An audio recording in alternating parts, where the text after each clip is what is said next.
اوعى تتجوز واحدة فوق سن ال30. بيقولوا الناس اياك تتجوز واحدة فوق سن ال30، لان لو كان فيها الخير ما كانتش قعدت كل ده من غير جواز، وانت تستاهل واحدة احسن واصغر من كده واجمل من كده. ده الكلام اللي بيقولوه الواحد مقبل على الجواز من واحدة عندها 30 سنة او اكثر. اوعى تسمع كلامهم في حاجة زي كده، لان الناس دي بتقيم الست او البنت من عمرها، مش من دينها ولا من اخلاقها ولا من تربيتها.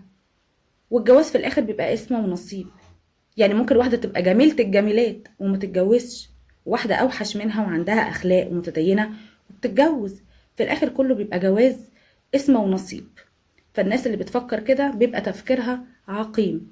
وعلى فكرة ومعلومة مهمة جدا، ان الست بيبدأ جمالها وأنوثتها بدءا من سن ال30.